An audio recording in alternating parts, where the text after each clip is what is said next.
What's up, guys, and welcome to another episode of the Powerhouse Mentality podcast. I'm your host. I'm Caitlin Kenna-Smith, and on today's episode of the podcast, I'm going to talk a little bit about why I train, why I work out, why I do it not just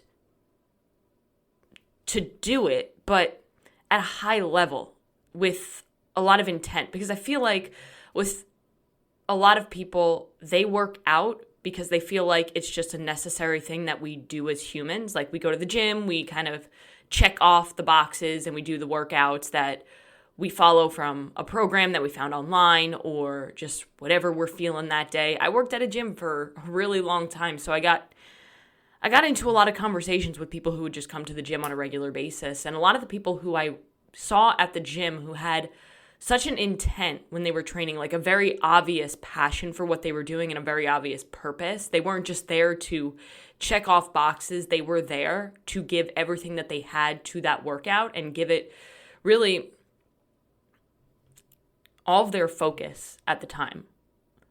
Those people did it for a reason. And there are so many different reasons why you would get into it, right? A lot of people think that when it comes to health and fitness, that everybody gets into it because they want to look a particular way. And while that is a nice side effect of working out, it usually isn't the main driver to why people actually consistently train and work out. The people that you look up to or want to be like, who are super consistent with their workouts, they're always doing it, and you're like, wow, I wish I had their motivation. The reality is those people, myself included, are not motivated to do it on a daily basis. What they've done is they've earned the discipline through doing it on the days that they don't want to do it because they have such a strong purpose behind why they are doing it. So everybody got into fitness in a different way. And I think that those who are fitness fanatics or people who are in the fitness industry, who are coaches, who are trainers, they all have some sort of connection and an origin story as to why they got into it. And I feel like I've spoken about this on earlier episodes of the podcast, but it's been a while.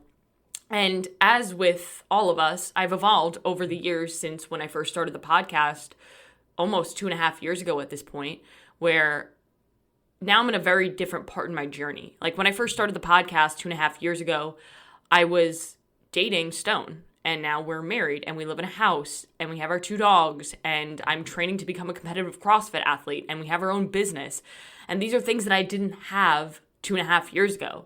They were things that I wanted. They were things that I set my sights on to be able to earn. But at that point, I hadn't done the work or put in the reps to earn it yet. And looking back, it's kind of cool to be able to see the life that I've been able to build so far and knowing right now that I'm nowhere near where I want to be, but every single day I'm moving a little bit closer. And I think it's really important for us to all look back on that, whether it be with a fitness journey or with just your life journey, is to look back and appreciate how far you've come, but also set your sights on the future and just chip away. Because it's not going to happen as quickly as you want it to. And that's okay. Because as long as you never stop learning, you always take action, and you never quit, and you always seek discomfort, you're always going to achieve the things that you set out to. Now, right now, I'm at a place in my fitness journey, or on my life journey, really, where I'm training to become a professional CrossFit athlete. And that's just a small piece to why I train, because even if I wasn't training to become a competitive athlete and to prove to myself that I can, and to prove to everybody who said that I was too far gone when I was dying of an eating disorder, that I can do this because it's something that I have such a strong passion for, right? It's for me. It's to build the most incredible life for myself and my family. But even if I wasn't training to become a professional CrossFit athlete, I would still train, and I would still train with the same intent that I train with today. Would it be the same volume? Would it be the same intensity? Maybe. I don't know. Probably not, because I wouldn't have time for that if I had other things that I was focused on, right? I already am trying to find all the time to coach, be a wife, run a business, and give everything that I have to each and everything that I do, because that's exactly what I'm all about. Plus the podcast, because this is my passion project. But really I got into fitness. I was never an athlete growing up. Like I dabbled in soccer, and I think I took tennis lessons at one point. I played a little bit of, I took golf lessons. My dad was really big into basketball, so I was put into basketball at a young age. And I was never really great at any sports. Like in soccer, I was always the person who was the defender, and I fucking hated it so much. Like, I don't understand why all parents put children into soccer. Like, why? I mean, it's a great sport. We're running around like psychopaths. But at the end of the day, like, there are way better sports out there. When I was in middle school, I started to get a little bit better at basketball when I was on my rec team. But I did play high school basketball, which was a really good experience. I also was on the cross country team when I was in high school. So I wasn't great at anything, though. I just kind of did it because I wanted to be a part of something. That was kind of always why I got into sports. And because my father was an athlete growing up, it was kind of just where I went. And I didn't get into cross country, though, until one day when I was in 8th grade is really when I started my fitness journey. I was going through a really tough time at home. My dad was addicted to drugs, and I was being severely bullied at school when we moved to North Carolina from New York. I was the new kid, and it was our 8th grade year, so everybody kind of had their people that they were with, and I was just kind of the oddball out. And I started running as an escape. It was really the only time that I felt like I was in control of my life. Like, I felt weak throughout other areas of my life, and I was frankly being a victim. But when I was running, or then when I started lifting, I felt really strong and I felt capable. Like, I was able to get uncomfortable in these runs, in these workouts, and I was always able to come out stronger on the other side. And when I was able to complete like a tough run or a tough workout, I would always look back and be like, wow, I was able to do that. So if I'm able to overcome the adversity here, then I can overcome the adversity that I'm going through in my life, no matter how hopeless things seemed at the time. And I really found a love and passion for it. And I never really got super into it. I was just like doing it on a daily basis. Like, it was just something that I did. Like, I ran every day, or I did all those beach body programs every single day. From 8th grade year, I kind of went in and out of doing it all the way up until I graduated high school. And when I graduated high school and I was into college, my freshman year of college was when my eating disorder became very bad. And that's when I was really just completely over-exercising, like exercising 4 hours a day, cardio on the Stairmaster, running, intervals, lifting weights on top of that, and just not eating enough food. And that journey also taught me that, like, wow, something that was really special to me could also become really, really bad when done with the wrong intention. So that time in my life also taught me a lot. One thing that it did teach me, and it's going to sound really fucked up, but I was able to push through some really difficult moments when I was starving myself, or when I would push myself when I had literally nothing to give during a workout, when I had no fuel or no drive or no sleep, really nothing. Like, I was running on empty, and I was still able to push. Was I performing at my best? No, absolutely not, because I was dying of an eating disorder. But the point that I'm trying to make here is that a lot of the discipline that I have today came from that period of time in my life. Now, that's not saying that, an eating disorder is a good thing and everybody should go and have one if they want to become mentally stronger. No, that's not what I'm saying at all, because there are other ways to do that, right? To seek discomfort in our everyday life through just getting uncomfortable. And that's what fitness does.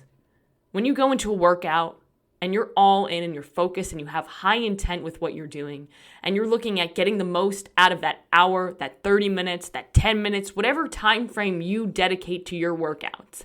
If you're all in during that time and that's where you are, you're present in that moment, and your intent is to give everything that you have, well, then you're going to become stronger, not just inside of the gym, but also outside of the gym.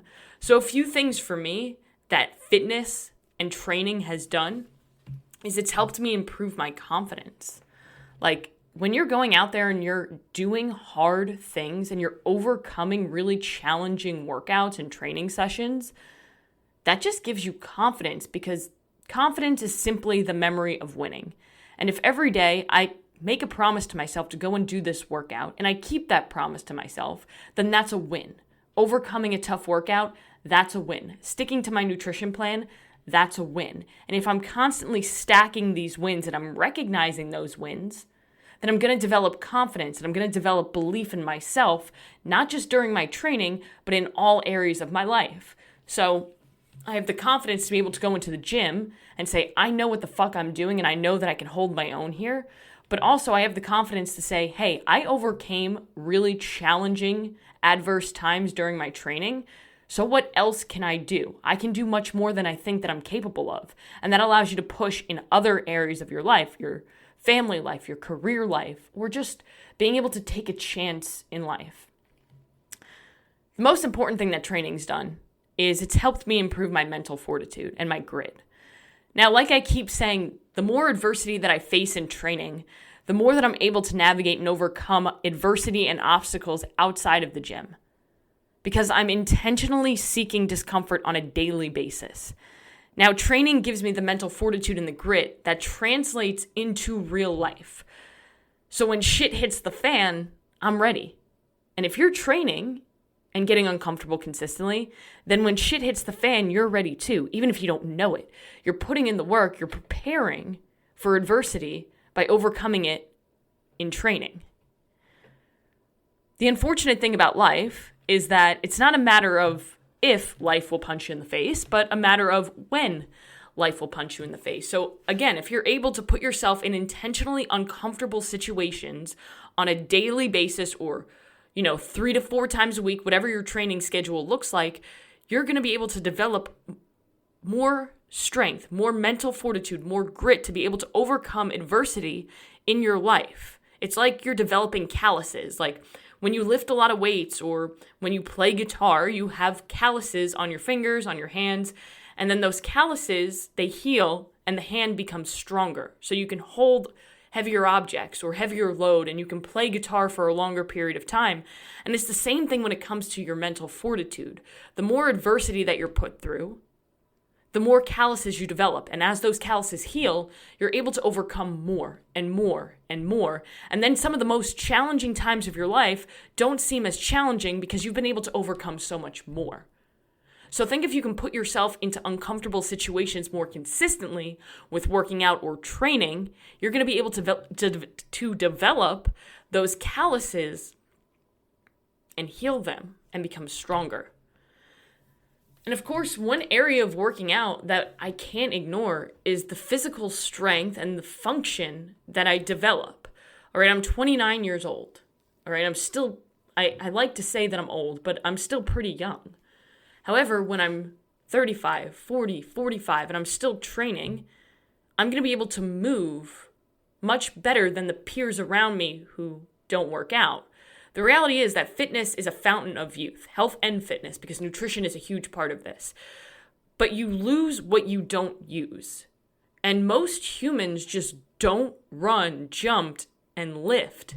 And all of those things, running, jumping, and lifting, translate to all areas of your life. Carrying in groceries, playing with your kids, walking up and down stairs, helping your friend move, moving yourself. All of these things, if we don't use them, we lose them. And a lot of adults, as they get into later life, unfortunately, they can't run, they can't jump, they can't lift things without injuring themselves or without even being able to do it. So if you're able to push yourself and just even do foundational strength training or just a little bit of functional movement every single day, you're not going to lose it, and it's going to be your fountain of youth.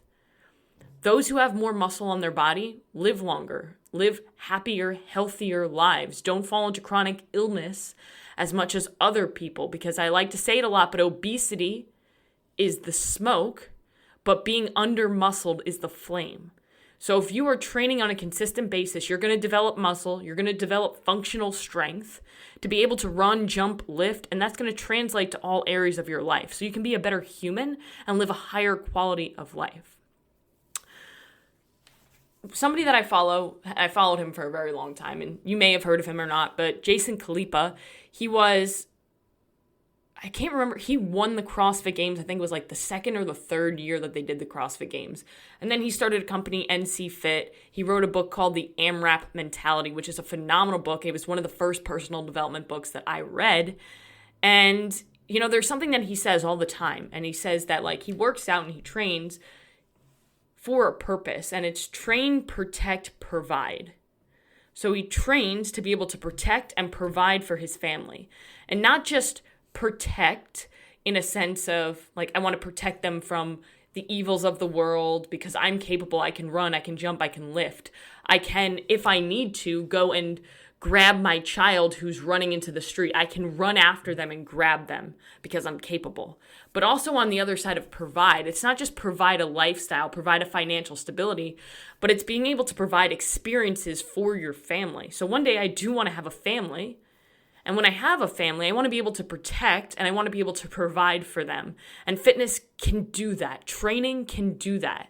Because not only is it teaching me more mental fortitude and grit and lessons that I can teach my family, but I'm able to protect them. So if my child does run into the middle of the street, I can chase them, I can run, I can jump, I can lift to save them if it's in that situation. I can provide not just financially, because when you're into fitness, usually you become better in other areas of your life. All right, but I can provide them experiences. So if my child says, hey, Mom, I want to go on a hike. I want to jump on the trampoline. I want to go throw the ball around outside. I can do that with them because I'm at a high level of fitness. Or I just have basic foundational strength, right? You need to be able to say yes to these experiences that your children are asking of you. So fitness for me, yes, right now it's a career. I'm training to become a professional CrossFit athlete. It's a big part of my life. It's my sole focus. However, even if I wasn't training for that, and when I'm not training for that, because it's not something that I'll be doing forever, I'm still going to partake in fitness because of the confidence, the mental fortitude, and the functionality that it provides for me. It allows me to protect, provide for my future family, and become the best version of myself in all areas of my life. So if you're somebody who can relate to this, or maybe wants to be able to relate to this, like you really want to start training and working out and getting all of the benefits that I've spoken about, never ever hesitate to reach out. I can always help guide you in the right direction. I do programming for clients. So if you have no idea where to start when it comes to fitness, and you don't want to just do a random ass program because you have no idea what you're doing, get the individual help that you need. I'm taking on 3 more clients for the month of June. So all you have to do is go down below, email the powerhousementality@gmail.com and say, hey, give me your background. Let me know that you're looking for help, and we can schedule a call and we can talk and see if I can help you. But other than that, guys, I hope that you enjoyed this episode of the podcast. Go out and do one thing that's going to take you one step closer to where you want to be.